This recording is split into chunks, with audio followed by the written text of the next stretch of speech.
Very early on in the spring outbreak, we started talking with our hospital preparedness awardees and what are the, to discuss some of the issues that they were seeing in their medical surge and in healthcare response to H1N1. And we heard a couple of things, and they all related to about three main categories. One was workforce protection.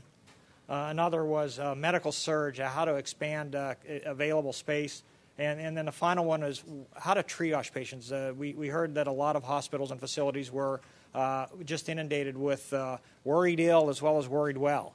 And some people were required to have a medical excuse to go back to work after they were through their disease. So those seem to be issues. One of the other issues that we worried about at the federal level is what happens in the fall when we have a potential occurrence of H1N1 or a worsening of H1N1 with more severe disease, and we have a hurricane or two or three like we did last year, and how we would utilize our federal response forces for those natural disasters in the face of an ongoing H1N1 outbreak. We're not going to discuss that piece today, but we will discuss some of the other issues.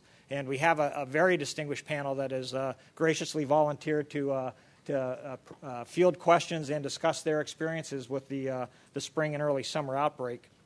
And to start off, we have Dr. David Lakey, who is the Commissioner for the Texas Department of State and Health Services. We have Dr. Deborah Berg, who's the Medical Director for the New York City Department of Health and Mental Hygiene. We have Arthur Kellerman, who's Dr. Kellerman, who is a Professor of Emergency Medicine and Public Health and Associate Dean for Health Policy at the Emory School of Medicine. Dr. Greg Payne, who's the Director of the National Healthcare Preparedness Program at ASPR. And then Stuart Streimer, who's the Director of the Provider Billing Group in the Center for Medicare Management at CMS. And again, I think what we want to do is we want to open up the floor to questions. They can answer the questions. They can talk about their experiences and their observations during the spring break. But we really want this to be more question and answer, more dialogue than just presentations of what was done. So I know we don't have microphones set up in this room, but the acoustics are pretty good, and it's a relatively small room. So why don't we, at this point, open up the floor for questions? And maybe I can start off by asking Dr. Berg a question about how they managed the surge in their emergency departments in New York City, and as a follow-up, what the activities they did to engage not just the hospital-based healthcare system, but the primary care and community-based healthcare system.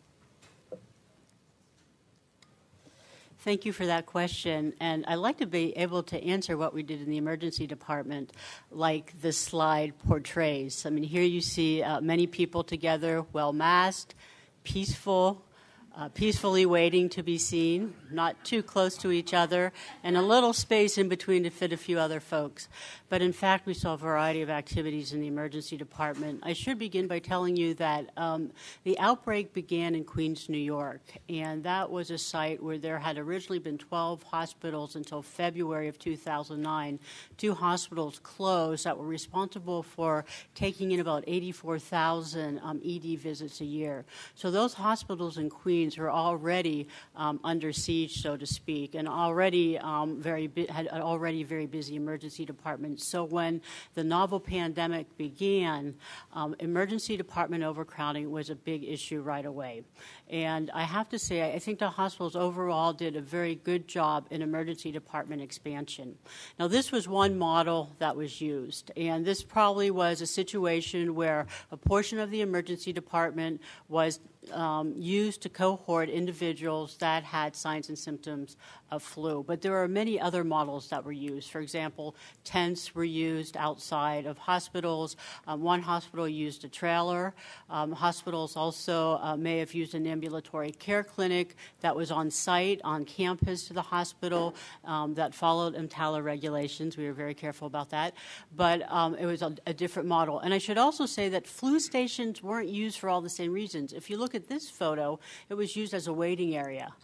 Some flu stations were used to triage and place the worried well so they could answer questions. Other flu stations were a holding area where people were waiting to be admitted. And then lastly, some flu stations were rapid screening, treatment, disposition stations. So not all flu stations were the same. I think one of our biggest challenges was to understand why so many people were going to the emergency department. And in trying to understand that, we worked very closely with the community health centers in New York City. We've had a long-standing relationship with them, thanks to ASPR funding. We've been able to do a lot of emergency preparedness training with them. And we had 50 CHCs that were willing and waiting to see patients. And despite public messaging, despite the fact they extended their hours, we were unable to really divert the majority of patients away from the emergency department to the outpatient centers. And today that still remains a challenge. Other questions from the group?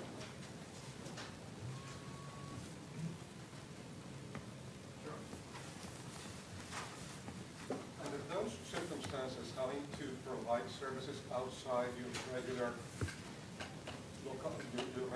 building, how does billing work? And when you get short-staffed, how does that work for output standards of care? And what does CMS have to say about that? Why don't you start now? I think billing's a challenge, and I thought billing was a challenge, but I have a feeling that it probably worked out fairly well because most hospitals use electronic medical records. So the good thing about that is once a patient's registered, the bill will result. However, with the flu stations, particularly if it was an intent, the IT needed to follow the tent so that an electronic medical record could be used in the tent. So that was one of the challenges. But as far as I can tell, there was IT available for all of the flu stations regardless of where they were. As far as staffing goes, it was a very interesting phenomenon. We had made the Medical Reserve Corps available to the hospitals. We asked them daily through our electronic health system directory whether or not they needed any medical volunteers. And although they said, yes, we need additional staff, when we called them to talk to them about it, their preference was always to try to work within their network, and we'll figure it out on our own. So they end up taking staff from other parts of their hospitals or within their own fiscal network. There were intensive care unit staff working in the emergency department, all sorts of individuals that probably didn't didn't belong there. They came down there to work because of the need. The Medical Reserve Corps, there was a barrier for the healthcare system to use the Medical Reserve Corps, and that's a challenge that we're still looking into. Some of the explanations I heard were they won't know how to use our electronic medical record. We don't know who we're getting. It will take too long to train them. So this is a survey we're going to be doing with our hospitals to understand why and what could be done to encourage them to use Medical Reserve Corps volunteers, because we're on the tip.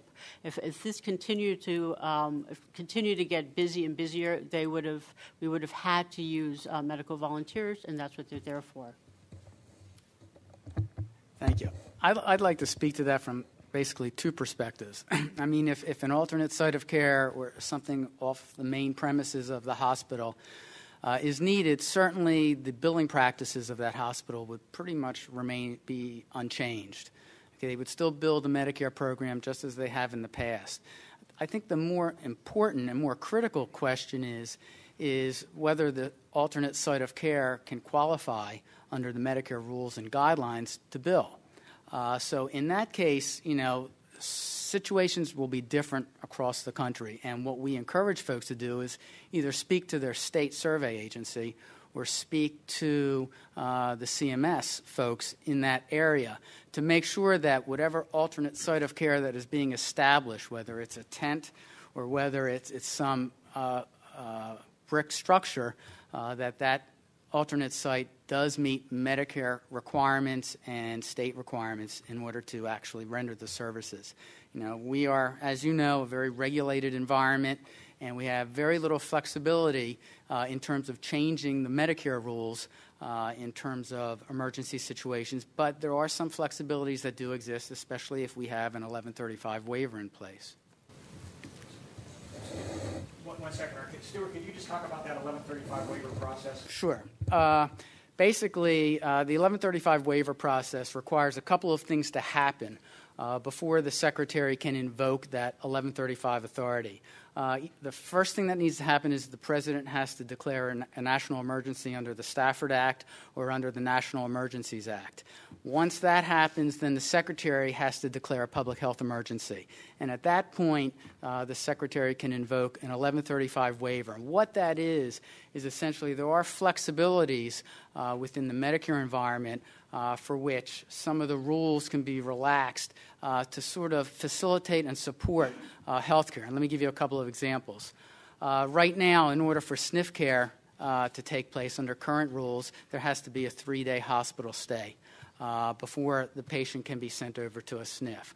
But if during a pandemic, if there's an 1135 waiver in place and the hospital determines that even before 3 days expire, that the patient, so that they can make room, can be supported and can qualify for SNF care, they can be sent to a skilled nursing facility before the 3 days are up. So that's one of the relaxations that can take place. Another one that comes to mind is for critical access hospitals. Right now there's a 25-bed limit. Certainly, if the critical access hospital needs to support additional patients in the event of an emergency, we could waive that requirement for the 25-bed limit. And there are other flexibilities that we have in place. And if I may, I'll take a moment to just sort of like throw out there. We've learned a lot, fortunately and unfortunately, from the emergencies of the past, whether it's hurricanes or storms in the Midwest. And I would encourage folks to take a look at our website, to look at some of the questions that have come up during those times for which we have provided some responses to address specific questions, whether it's from a patient, from a provider, from an association. It's easy to find. It's cms.hhs.gov/emergencies. And you can go up on that site and tool around and look at some of the questions and answers. And finally, let me just mention, without that 1135 waiver, I think it's really important for folks to know that pretty much the Medicare program operates under current business payment rules and policy rules.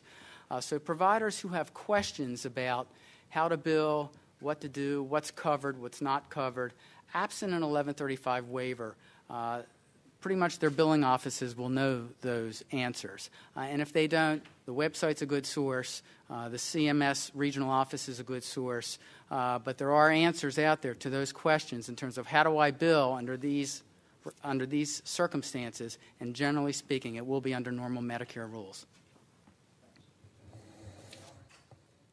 I know we have limited time, so I want to try to make a couple of quick points. As an emergency physician and one who read and listened to his colleagues around the country, I look at this picture and I see a very different conclusion.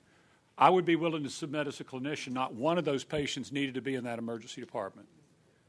And we must create a capacity in the next 5 to 6 weeks to give Americans the ability, one-on-one, through call centers, through voice recognition software, through the web, to self-assess their condition and to get objective information about whether or not they need to go to the doctor, need to go to the community health center, click on MapQuest or Google whatever so you know where it is, or you better get granddad out of his back bedroom and drag his sorry tail to the emergency department because he doesn't want to go. We don't have that capability today. It is within our technical reach to do that. The second thing I would point out, as a Southerner, we're not all like New York City. You can't put 10 gallons of milk in a 5-gallon bucket, and right now, most emergency departments in the country have about a teacup's worth of surge capacity. So we have to do everything we can to keep people out of the emergency department who don't need to be there so we can deal with the ones who do. Think back to Dr. Frieden's slide this morning about the comorbidities that are driving severe illness. Those are people who go to the emergency department with major health problems. I don't want them mixing with folks with influenza-like illness that's novel H1N1 if we can help it. So we need to keep those populations apart and keep as many people out of the emergency department as possible. Third, God bless you, CMS. We cannot let regulations get in the way of a public health response, and I would beg you all to do everything in your creative hearts to get the decks cleared in a regulatory way so that we don't have administrators saying, I can't put a circus tent 2 blocks from the hospital because I'll violate EMTALA. I mean, I think if whatever we need to do that we haven't done, we've got about 5 or 6 weeks to do it. And finally, as a clinician, I would ask all of you and the feds and the states, pick up the phone, call your hospital association, call your medical society, call your professional societies, the clinicians who are not here today, and say, gang, you got about 6 weeks to get your act together. This is no time for tabletops.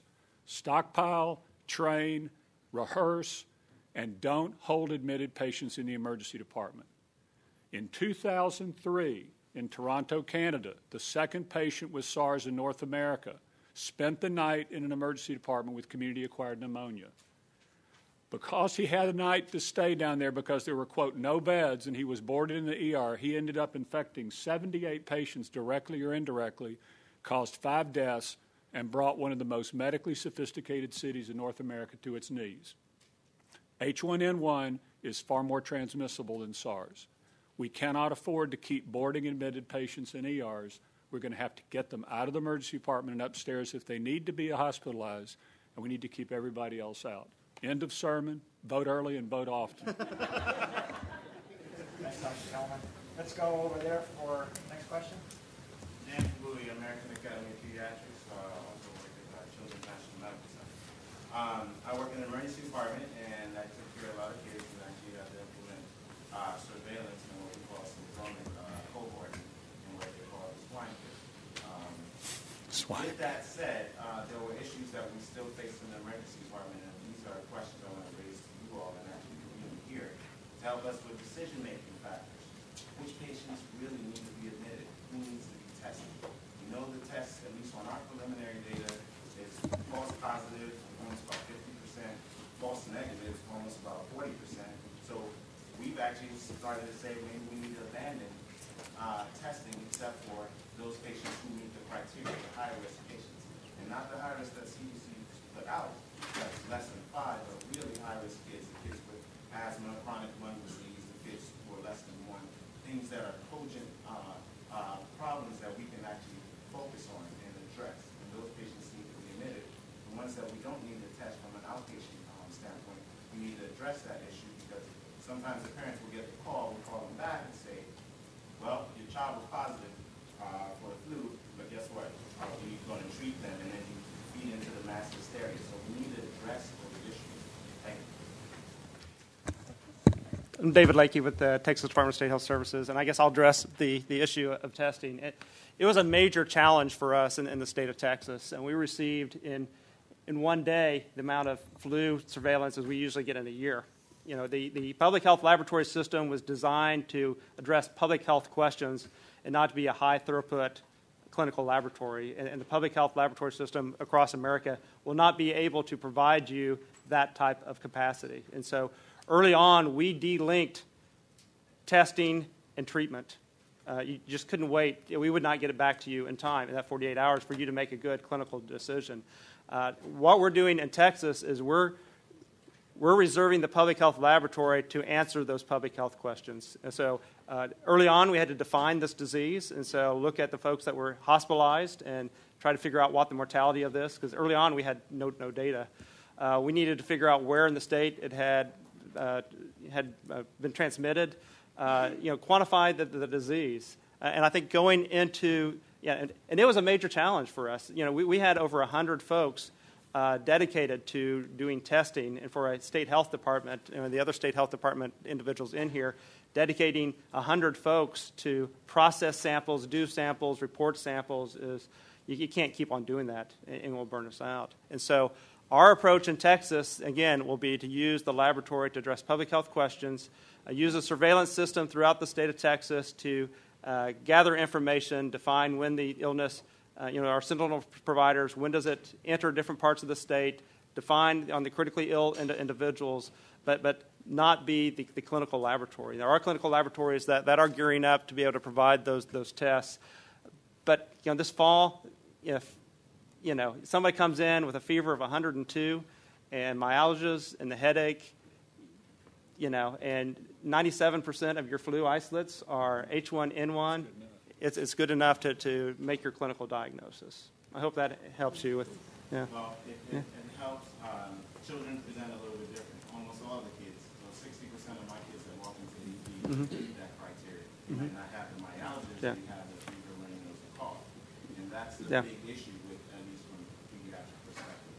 But I think what I'm trying to get at is discussion needs to be had, and so that parents that come in concerned about testing their kids, and that the audience, the population knows that you won't always be tested. We assume that it's in our population, it's in our community. And I think that's something us in public health have to do this coming fall, is to get some of those messages out. Early on when we saw that a lot of folks were going to ERs in order to just get tested because of work or whatever, once we had defined what this illness looked like, we tried to get that information out to head off the individuals coming to the ERs. We had to preserve that ER capacity for the heart attacks, all the other type of events that individuals have during this time period. And if we shut it down because every runny nose goes to the ER, we've really caused a problem. And so we have to get that message out this fall of who really needs to stay home. How are you treated at home with Tylenol, hydration, et cetera? What would be the symptoms that would guide you to go to the ER, et cetera? If we harvest the kind of information we talked about through interactive technologies, we'll know how predictive various criteria, age groups, demographics, comorbidities are. You can make informed decisions using real-time epidemic intelligence, which I think the CDC and a lot of people in this room can process and turn around quickly if we harness that technological capacity that didn't exist 5 or 10 years ago. One of the key issues of keeping our capacity, our healthcare capacity going, is having our healthcare workers available to work and to be healthy. I wonder if Dr. Bird and Dr. Lackey could speak about your experiences in your state with healthcare workers wearing the appropriate personal protective equipment and protecting themselves. Was that easy? It's typically very difficult.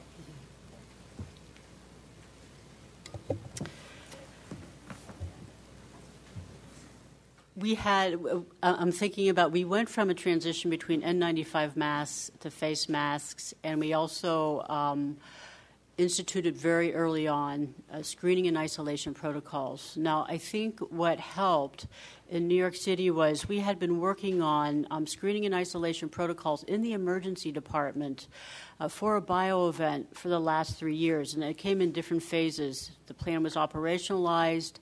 There was a lot of training that went to 90% of the staff in the emergency department about how to rapidly screen, isolate, and use appropriate PPE. And thirdly, it was drilled. And each hospital had an individual a sham patient come into their emergency department with signs and symptoms of emerging infection, and they were evaluated on how well the doctors and nurses screened, isolated, and how well they donned and removed their PPE. So that had been done recently. And I think because of that, I think that healthcare workers, generally speaking, in the emergency department, use their PPE correctly because of the fear associated with it. Our biggest issue were the supply of N95 masks, and if that recommendation would have continued, we would have had severe supply chain problems. There is a challenge, I just want to mention, between that very appropriate goal, and we're very concerned about having workforce people that are just willing to come to work, and the reality that in most busy emergency departments now, it's like being a waiter in a super busy restaurant. I would recommend to any of you who have not spent a couple of hours, go to an ER in the next week or two and just hang out and watch for a while. The number of patient contacts, the back and forth, the phone calls, the interruptions, it is an incredible environment. And if you gown, disgown, change gloves, mask, everything every time to meet OSHA guidelines, our productivity will drop by 80 or 90%. And that's the dynamic we're trapped between. And if we start losing nurses or docs, it'll only get worse. And so we're very, very concerned. We want our workforce to be safe and willing to come to work, but we're scared to death that we're simply not going to be able to get to patients, and you're going to have people crashing in respiratory distress, and you're over there trying to put it on a gown. You're going to throw the gown to the side, and you're going to go intubate the patient, and that'll be a problem. I guess just a couple of final comments. Only 45% of healthcare workers receive seasonal influenza vaccine. I think with what's going on this year, we need to change that and have healthcare workers either sign a declination form or get immunized, or whatever healthcare providers can do to ensure that their workforce is immunized, because we can't tolerate in the midst of this type of event only 45% of healthcare workers being immunized. And I guess the second part of what we did in Texas, so my role is a little bit different since I wasn't in the ER, but one of the things that our strategies we used were we have some leaders in infection control in Texas, and we set up a large webinar where we had those providers provide information to all the ERs, all the hospital systems in the state of Texas, because they were recognized authorities. And instead of that message coming straight from a state health official, we had a leader in infection control provide that everywhere, which it seemed to be very beneficial. Question over there. Yep. In addition to the ERs, we had substantial stress at the intensive care unit, both in terms of staffing for the critical, just not that many critically ill people that we were in some places that didn't have enough equipment, the sophisticated ventilator you need in order to get that experience. Any systematic assessment says that's an expensive place to make a difference, whether there are things that are limiting factors that could make a difference. I think that's an incredibly important point. And in fact, lack of access to ICU beds is the number one driving force in emergency department crowding and ambulance diversion. And we really are teetering on the edge in a lot of systems now where we're using the PACU or the overflow beds constantly. And there's no margin of error if nurses call in that environment. Nurses call in, you just start closing ICU beds. I don't have a good answer for it other than that we've got to, again, push immunization. That may be a very good rationale for prophylactic antivirals for that particular group because they're so irreplaceable. You can't telecommute in the ICU. And I don't have a better answer than that. There are certain skill sets where we just have to be there on the ground delivering the care. But I'm in a system where we had an 80% influenza vaccination rate, and the other 20% said they had specific contraindications. But I agree, that's an important. But it ain't going to be here soon enough. There's a good set of articles that were published in CHEST in May of 2008. 5 articles that systematically goes through critical care and the challenges in critical care, outlining the challenges with staff, and space, and going through all those other issues on how do you manage that. So I direct you to that set. Stuff, ventilators. We'll have a challenge with ventilators. I think we have in Texas 6,400 ventilators that are in daily use. We have a population of 24 million individuals. That's going to be a major challenge if you have an event that puts a lot of folks into critical care. Oxygen supply is another thing that they outline in this article. Less pharmaceuticals. Staff, they outline other alternative strategies of bringing in, instead of being reliant upon just intensivists, using internists, but having a structure that will allow them the oversight that they need. And space, they outline, it's hard to run an ICU on a routine medical ward, and how you can stepwise out from the critical care unit into subacute areas, telemetry, et cetera, to expand that critical care capacity. And so that's well outlined in that series of articles in CHEST. I just want. Go ahead. I wanted to add, I think one of our biggest challenges with the pandemic is planning and implementing our strategies for critical care surge capacity. It's huge. And if you want to stop a conversation dead in its tracks, you bring up critical care surge capacity and implementing altered standards of care to intensivists, intensive care unit nurses, and everything stops because of the fact that the framework that's been developed to date, and there's some very, very good frameworks out there, has not been embraced by the country as a whole. And this is a place where we could really use federal leadership to develop the framework, to promote the framework around the country so that all jurisdictions are using the same framework for altered standards of care, and that triggers for activation and deactivation are well known and accepted. And I'd just like to add, let me give you an example. looking at issues associated with critical care surge capacity. We had done a study a couple years ago, and we were able to show that for a 1968-like pandemic influenza, we would need about 256 additional ventilators to our baseline number of ventilators in the city. So the city now, we have purchased 500 ventilators. These are portable vents. The vent plus its durable medical equipment is about $8,400 a piece. Half of those vents have been pre-positioned in hospitals, and that's gone along with training for respiratory therapists and train-the-trainer education for some of the ICU nurses. Now, for a 1918-like epidemic, it would require about 8,700 ventilators. So we're short by about 8,000 vents. And the price would be about $20 million just for the ventilators. That doesn't include the staffing that would work all these vents and the oxygen requirements. So this is the type of topic that is really very much unnerving, and one that I have a great deal of concern about. We're plugging documents. I just want to mention that the ASPR recently, the Emergency Care Coordinating Center, commissioned a just-in-time set of guidelines for emergency department management of H1N1 that's now available from the American College of Emergency Physicians. So state officers, I'd encourage you to push that out to your hospitals. It's very intuitive. It's very common sense. It's easy to follow, and it will make a difference. It has a good checklist in the back to go through things. It's National National Strategic Plan for Emergency Department Management of Outbreaks of Novel H1N1 Influenza. If you just go to acep.org, they will get it to you. I also want to use that article to send out to our CEOs of the hospitals in New York. Right. It's so good. Before we go to the next question, I want to give Dr. Payne the opportunity. You heard about the HPP grant that Secretary Seville announced today. I'd like to give him a minute or two to just discuss that in brief. There'll be more details coming out about that, but I want to make sure he has time to talk about it. Thanks, Kevin. Yeah, and the Secretary mentioned the $90 million going out to state public health and then on to hospitals and health systems to help prepare for the flu in the fall. Let me just give you the quick highlights. Again, it's about $90 million. It's going to be the same 62 awardees that are in the hospital preparedness program, states, territories, and some cities and counties. This is a new grant under this new authority we got. So it's a new grant. It's not a cooperative agreement. It's not the HPP program. It's a new grant. It is, as such, not subject to matching or accountability provisions in PAPA legislation. We're putting a one-year project period on this, although we want you to spend the money to prepare for the fall and be ready, both, as Art said, rehearse and get ready. We're going to get the guidance out hopefully tomorrow.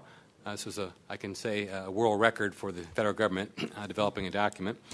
Coming out Friday, you'll have 2 weeks to get us a short, you won't be disappointed, a short response back, and it can be just its pages, and we'll get details from you later if we need it, but a quick response, a couple weeks, and then I think the target is for July 31 for the dollars to go out. And again, this is population-based, pure population-based. There's no base here. It's population, with the exception that there's a $30,000 base for some of the smaller entities that are out there.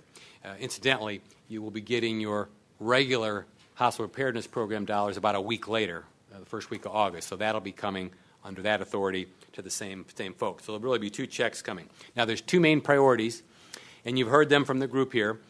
We tried to address what we've heard, and I'm also an ED doc and a health director in the past myself. So these are what I think folks have said. One is healthcare workforce protection. I think the one thing that can knock hospitals down is if you don't have healthcare workers. It's a people and information business.